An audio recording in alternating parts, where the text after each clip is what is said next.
Greetings, my friend. We are all interested in the future, for that is where you and I are going to spend the rest of our lives.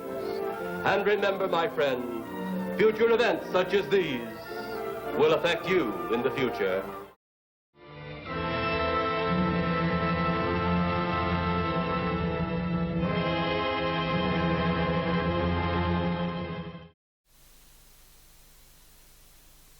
But if everyone's a Cyberman, doesn't that mean that truly no one is a Cyberman?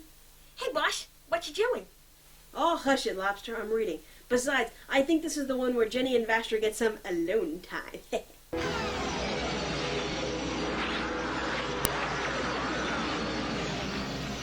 Oh, fuck! Again! Our Lobster, wonderful! I'm in SeaWorld! Finishing reviewing Biggles' adventures in time in her compound one night, Diamanda Hagan was shot dead by a gang of strident atheists. She found herself in the present, facing a reflection that was not her own and driven by an unknown force to review exploitation films from the 1930s. Her only guide on this journey is Alistair the Homeless Bastard, a drunken actor who only turns up in the Freaks Review. And so Hagan finds herself leaping from reviewer to reviewer, watching ancient exploitation movies and hoping that her next leap will be the leap home.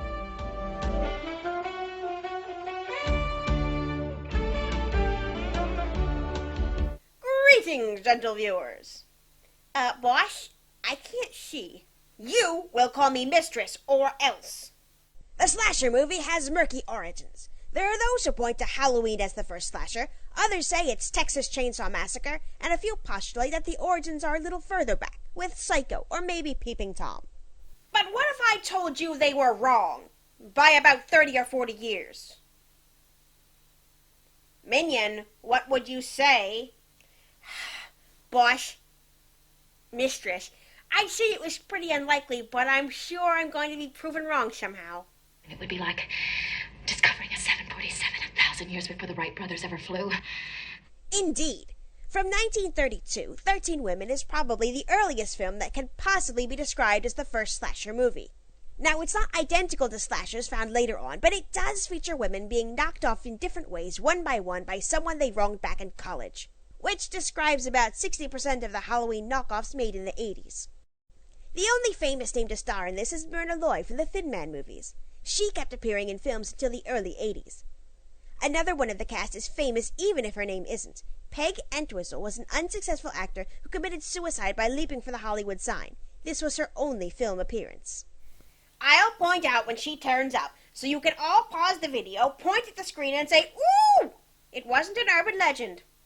Mistress, your audience isn't that mean. Well, you know what they say, an audience and a reviewer start looking alike. One last thing before I start. There aren't 13 women in this. 2 characters were cut to give more screen time to the more famous ones.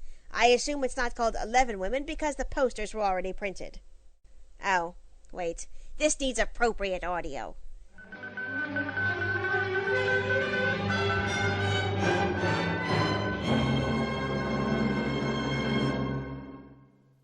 Whatever happened to Fairy?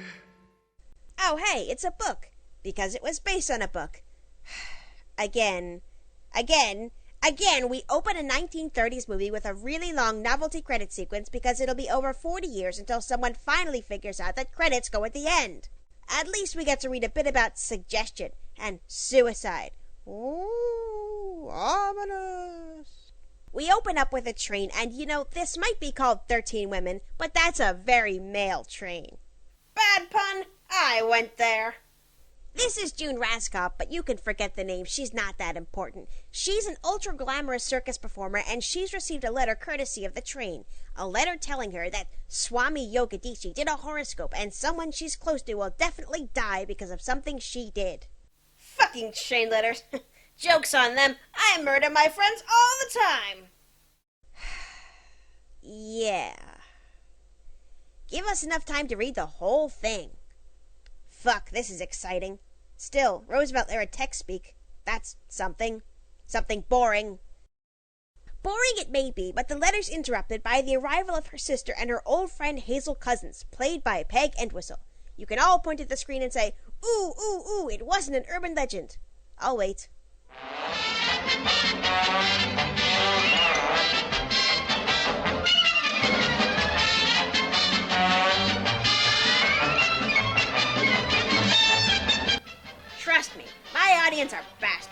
Show them a monochrome suicide victim and they see a totally new form of entertainment.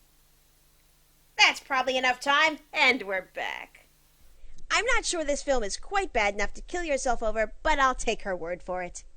What's the matter, June? I'll have to tell you. I've got to tell somebody to get it out of my head. This letter's been haunting me for seconds. Seconds! Of course, she could just be feeling guilty for that time she married a dwarf for his money and got turned into a chicken monster. Nah, she's actually convinced she's about to accidentally kill her sister during their trapeze act. But of course, that'd be ridiculous. She could never fit into Robin's tights.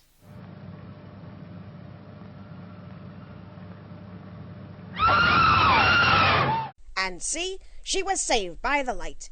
May Roscoe is dead, and the sister who dropped her has gone insane and is now living in a small one-person apartment with many rolls of rubber wallpaper. On to the next scene, where we have internationally renowned master of prediction Swami Yogadachi, who I'm just going to call Criswell because if you rearrange two of its letters, Yogadachi sounds like a sci-fi themed Japanese fashion house. Creswell's working with Myrna Loy, who's playing this sinister set of eyeballs attached to a head. Well, working with is a bit strong. She's got him felis catus whipped. All 11 women are/were into the occult and requested their horoscopes, and because the best way to kill people is via mail-order mind control, he's sending out their unhappy horoscopes, which are coming true.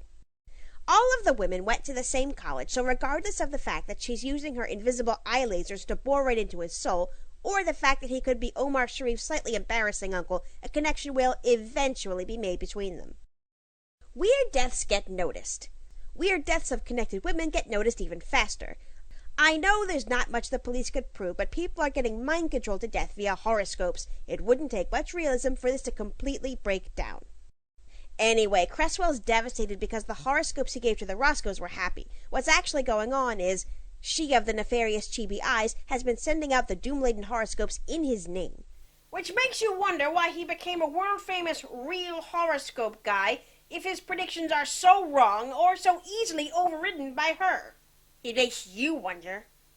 Anyway, we spent too long explaining shit. It's time to remove another woman. Hazel!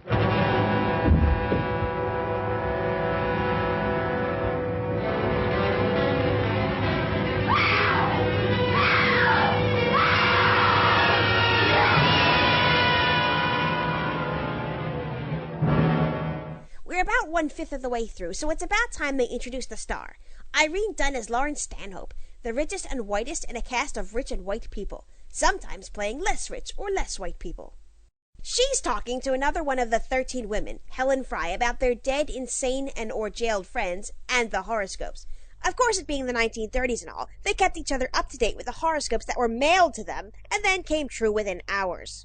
Anyway, Lauren's trying to get some of her remaining friends together for a college reunion because rich and because time on her hands. Helen, you try to come out. Oh, I came out years ago. I thought this phone call was an attempt to blackmail me. She agrees to come out, and we get introduced to Grace, yet another 1930s glamorous woman with a thing for horoscopes. The only reason I'm giving you names is because they all look the same. This is like bird watching. Most people need a small guidebook to work out which of the tits are on screen at any given time. So Grace is really scared about this horoscope stuff. What about May? And Hazel is in jail. It's pitiful, yes. But the result of natural causes. Natural causes, like being stabbed. And you could help the rest of us. Grace, if you'd hush and stop writing your letters, telling us all to prepare for our... But the moon does control the tides, and nothing can live without the sun. Hey, mistress, I have a trivia fact. Oh, go on. Did you know that several species of animals don't need the sun to live? It's true. There are many species that live around white smokers, geothermal vents at the bottom of the ocean. The sun could literally vanish, and they wouldn't be affected one bit. Ha! So, Grace has a letter from Criswell. Listen, I would do anything to prevent the disasters that would come down upon you and your friends, as I would do anything to save my own life. My own horoscope shows that I am to leave this earth before July 1st. Well, if I needed anything more than common sense to disprove your argument, that would be enough. No one is going to take his own life just to prove to 12 women that he's a good stargazer. I don't know. He could be a pretty serious Dadaist performance artist.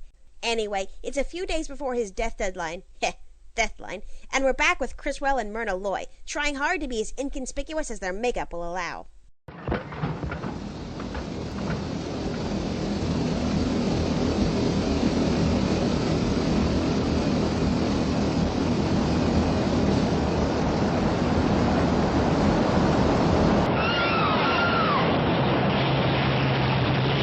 Killed by a really obvious joke.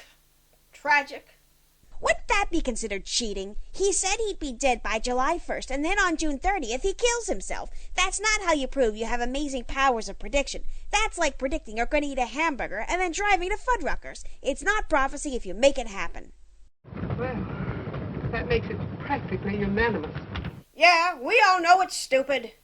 Helen's traveling to Lawrence for the college reunion. Her horoscopes told her that she'll kill herself by Christmas. If she's very lucky, she'll take Lauren and Grace with her. Randomly, Myrna Loy's on the same train and is ready for an awkward conversation, because she went to the same school as them. As I remember, it wasn't very pleasant for you. Oh, I didn't mind having to leave. It was hard on the missionary who sent me there. He picked me up in India to save me. You're not fucking Indian. Long story made only slightly less long because I take ages on these reviews. Myrna Loy was the victim of horrible racism in school because someone dyed her brown and convinced her she was Indian before she went. She eventually had to leave because of the racism and is now pissed off. I suppose it is nice of them to try and give her character a reason for being evil, and racism is a pretty progressive one for 1932. But having her gain inscrutable, evil mind control powers just because she's Indian makes me wonder if the person who wrote this part of the script ever sobered up enough to read their finished script. How I used to envy you girls. Your parties, your sororities. You're lucky you don't belong, if you ask me. Because of those timetables laid out by the stars you were talking about? You straight-thinking, oh-so-rational Anglo-Saxons don't believe in such things, do you? I think you could answer that for yourself. You're fucking Anglo-Saxon. Helen is trying to convince herself that Crystal's prediction is bullshit, and to prove it has brought along a gun. That's silly. A man I've never seen. He has the nerve to tell me that I'm going to kill myself. Why the gun, then? Aren't you afraid? Afraid? Why, of course not. It belongs to my husband. I brought it along with me just to prove to myself that Swami's bogus. Well, that's stupid, but it's realistically stupid. But if I were you, I would... This? Don't worry. No stars are going to twinkle, twinkle me into committing suicide. Oh, shit! Ugh. So having both retired for the night, we find out that Myrna Loy appears to have a CCTV system set up in Helen's bedroom. Good. It's just in time for her suicide. Stand by for mind control.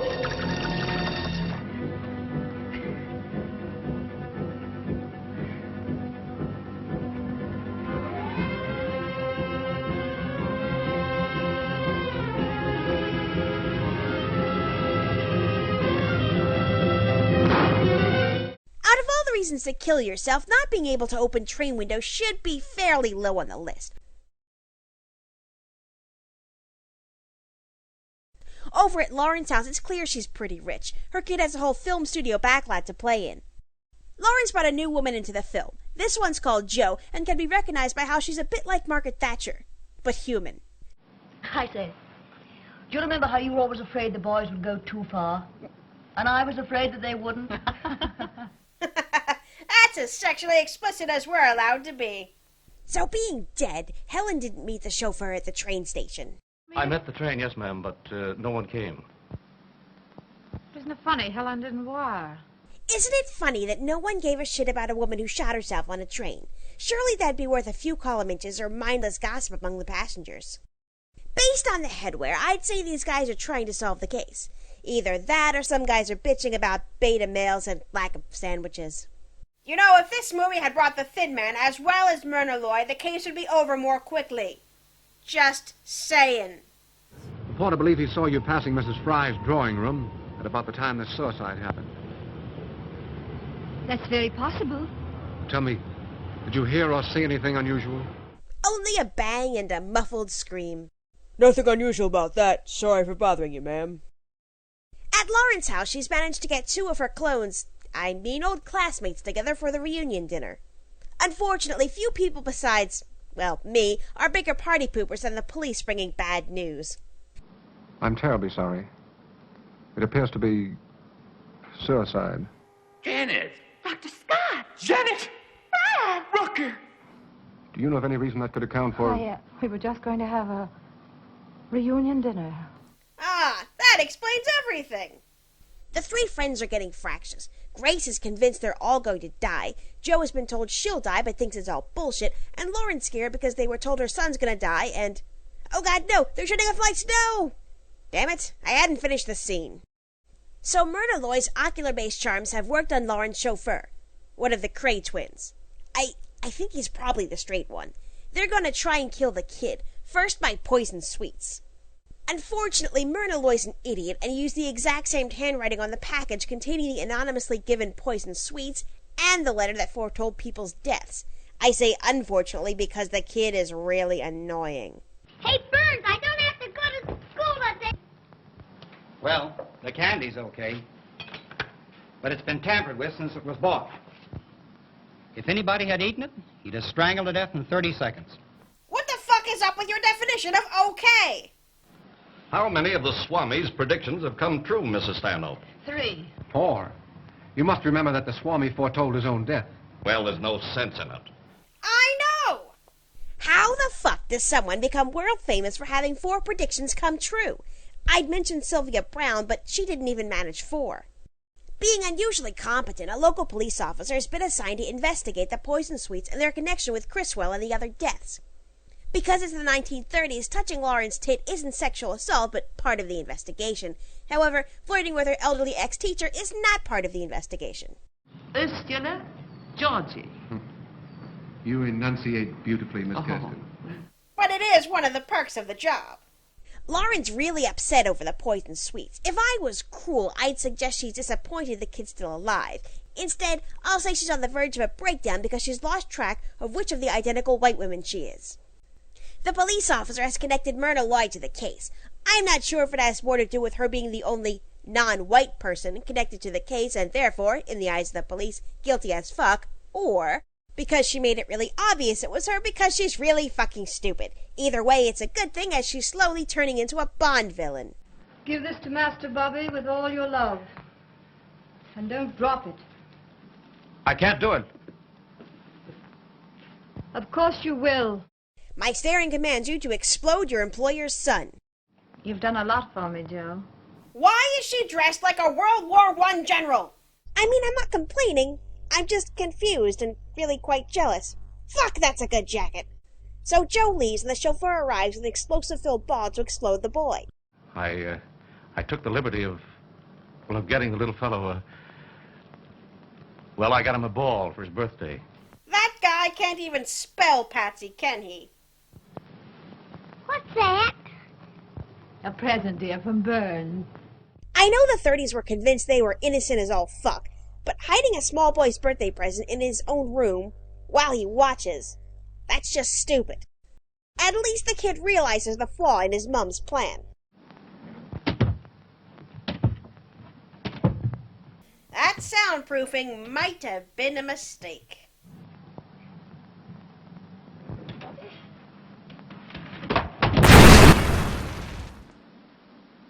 But no, the sodding ball doesn't go off. More's the pity. But the cops' investigations are going strong. Say, I know that woman. Yeah? Yeah, she played Becky Sharp in Vanity Fair. I hear she's been reduced to murdering people and pretending to be Indian. Her name's Ursula Georgie. Half-breed type. Half Hindu, half Japanese. How the ever-loving fuck can you be half Hindu and half Japanese? We're looking for this Al Capone fella. He's a half-breed type. Half Catholic and half Italian. Apart from that random not understanding the difference between religion and ethnicity, she's half Japanese now? I didn't think it was possible for her to be even less like the woman playing her. Clearly brownface wasn't exciting enough for the last 10 minutes. They had to make it browny, yellowy face. Mistress, I believe that's called Amberface or John Boehner. Well, I got a hotline on Ursula Georgie. She bought herself some dynamite at a hardware store. She bought dynamite in a fucking shop? How the fuck did that practice stop without people screaming and crying about their constitutional right to buy high explosives in a shop to explode deers, bears, and Mexicans? Dynamite? How could she get hold of dynamite without a permit? Talked him right out of it. He says she gave him the willies. Jesus fucking Christ! What is wrong with this country? So, the cops work out that Lauren's chauffeur is evil. The same chauffeur who's working with Myrna Loy gave the kid the ball and is currently out driving Lauren. Another car. On the road. That's certainly suspicious. Not so fast, please, Vern. We're about to hit 10 miles per hour.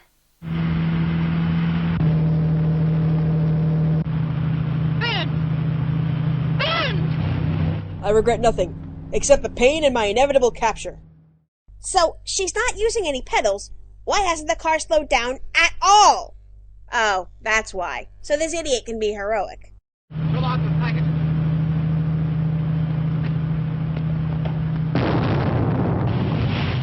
So Lauren gets convinced to take that evening's train to New York because apparently that'll help while Myrna Loy's chauffeur is having a nervous breakdown. Why can't we hide out here till this thing blows over? They can't hang anything on us now. Yeah, they can. You're running out on me. They'll get me. I won't stay here. Oh, yes, you will. I'll be alone. You'll be more alone if you go out.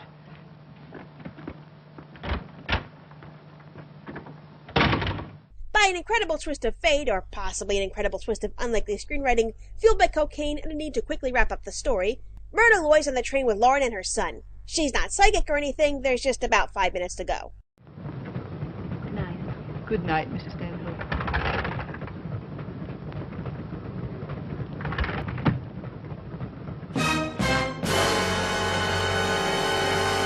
Ooh, dramatic confrontation. Ahem. And a 1, and a 2, and a 1, 2, 3, 4. Drum, drum, drum, drama, drum, drum, drama, drum, drum, drama, drum, drum, drama. How is your child, Laura? They tell me he's handsome and bright and very lovable. Yes, Burns told me. I looked at his star tonight, and it was glowing red. Red! Like the color of my evil eyeshadow that you can't see properly because I'm in black and white. What have I done? What has anyone done to make you so inhuman? Do I hear the very human white race asking that question? When I was 12 years old, white sailor. You're insane! You're insane! Maybe I am. But do you know what it means to be a half-breed, a half-caste in a world ruled by whites? If you're a male, you're a coolie. And if you're a female, you're... a supervillain. 6 years slaving to get money enough to put me through finishing school, to make the world accept me as white. But you and the others wouldn't let me cross the color line. But we were young. Maybe we were cruel. But you can't use that to justify murder. I can. Oh, you can? All right, guess I'll just lay down and die then. You know, if you really want to make a movie about, implied lesbianism. Where was I? Oh yeah, if you really want to make a movie about racism, then maybe you shouldn't have cast someone even whiter than most of the really white cast as the non-white person. Myrna Loy hypnotizes Lauren into falling asleep, and we discover that there were 2 conscious police officers in the next room. What is it with Lauren and ridiculous soundproofing? So Myrna runs for it. She hadn't anticipated that a rich kid who avoided poisoning and being blown up by a multiple murderer might have guards. Wait, where the fuck is she running to? Oh yeah, the train's moving, isn't it? Aren't I stupid? So this happens, and Criswell attacks her in the form of spectral Hitler. So she kills herself. It was really the only rational thing to do. And I'd be remiss if I didn't mention this. Swami Yogadachi is Nick Diamond from Gabriel over the White House. This was interesting, and at the same time really boring. Seeing some of the tropes of a slasher play out decades early was fascinating. It's just a pity the rest of the film was typical 30s in the worst way. Lots of sexism, racism, and melodrama wrapped around a story where at the same time, lots happened, but nothing happened. Honestly, I'd suggest you all avoid it, which won't be hard because it's not that easy to find. Thanks, mistress. I will. Shut the fuck up, lobster, or I'll...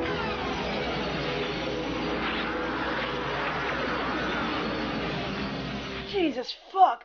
Oh, how much did I drink? What the fuck happened? Oh, boss, you would never, never believe me if I told you.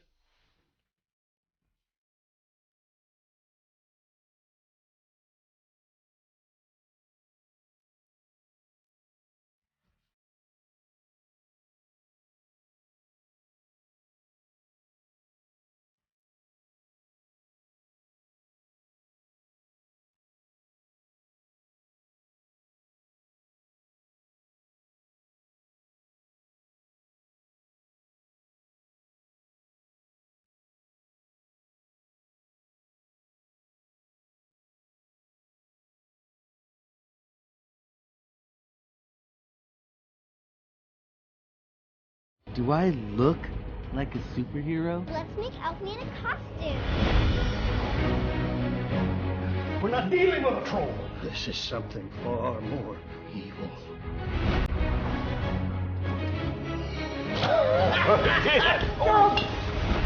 I am